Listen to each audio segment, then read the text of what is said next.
Hi, my name is Keri Pierson. I am a BGS student of the Doctor of Musical Arts and Contemporary Music program and also a vocalist.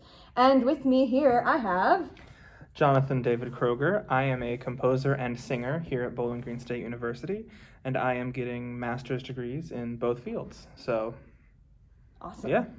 I'm also playing director a little bit this semester with the MicroOperas, directing Jonathan's Matchless Orinda. So can you tell us a bit about what inspired you to write this micro-opera and the story?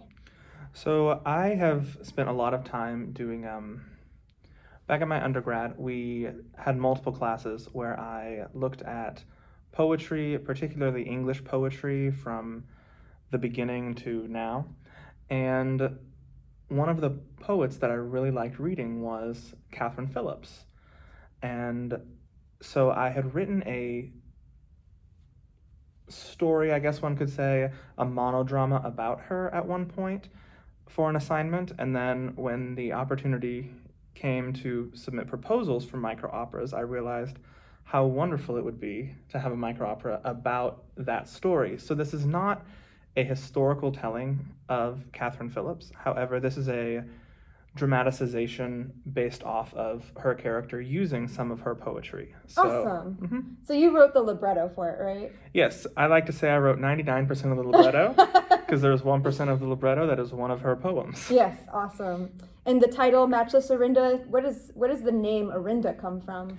So Catherine Phillips was a member of a group that she created called the Society of Friends, or Society of Friendship. Something through there.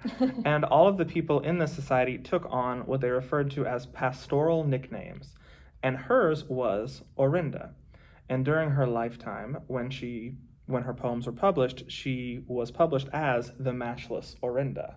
So awesome. The old books of her poetry are, they say, poems by the Matchless Orinda, rather than poems by Catherine Phillips. Awesome. That's a super cool fact to know about the opera before going in. Mm-hmm. So you said at the top, you're a composer, but you're also a singer. Can you talk a little bit about being a performer and a composer and how that influences maybe your style or your work? Yes. So I started taking voice lessons my sophomore year of high school, I believe it was, the summer beforehand, perhaps. And I started composing around that exact same time.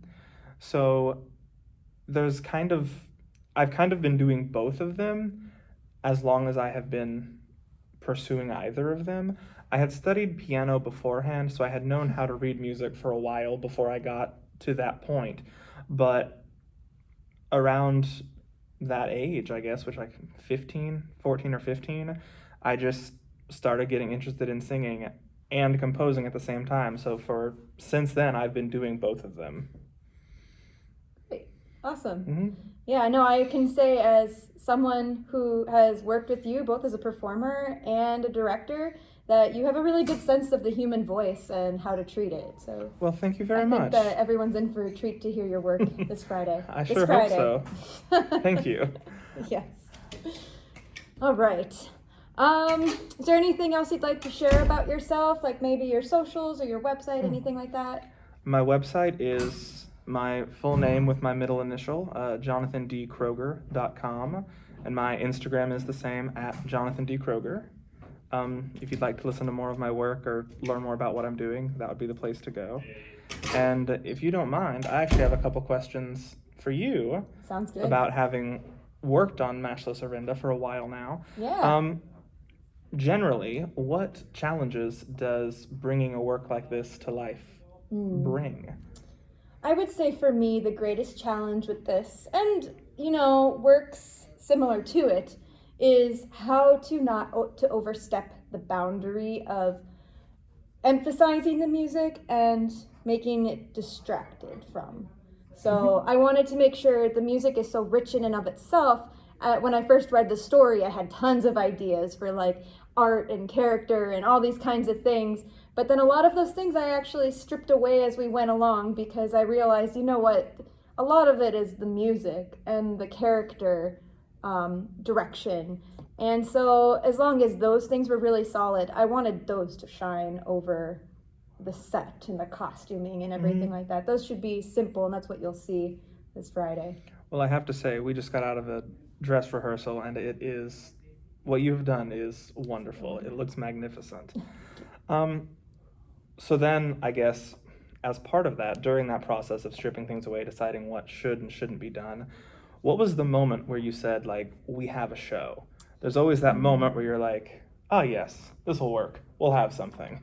Well, part of me wants to say, when it was memorized. When it was memorized, I was like, all right, we can do this.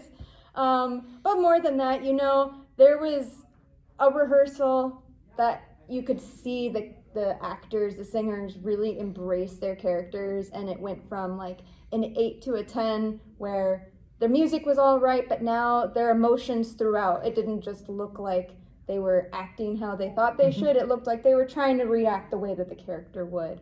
And that's when it's like, okay, they get it. So even if something happens, somebody has a memory loss, the piano and the singers are off, if anything like that happens, the characters will still be true and they'll stay to their characters and it'll work. Talking about those moments where everything just seems to work, are there any of those moments in particular that you think the audience should be looking out for this Friday? I think the times that the singers shine there's a duet between Arinda and both of the other characters. Each of them get their moment, and I think those are both outstanding moments of the music as well as the characters' interactions. So listen for those two duets. I think they're doing a great job, and the music's so good, and it does have quite a banger of an ending. So I think listen for that too. Every time the singers get to react with each other, I think they really shine.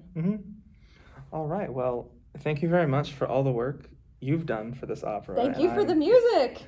And I'm very excited to see what the audience thinks about it here on Friday. And I'm excited to perform with you. Oh, yes. One of the other MicroOperas being done this Friday will be featuring both of us as performers. So you'll get to see a lot of us that night. Yeah, you'll see us at the top and see us at the bottom. So, yeah. And what is that night? It is this Friday, February 9th at 8 p.m. in Bryan Recital Hall. In the Bryan Recital Hall. No tickets. Everything's free. Just show up and watch some incredible premieres. It's going to be a great time. You're going to see a lot of different types of works. It's going to be fun. All right. Well, thank you very much. Thank you, and thank you.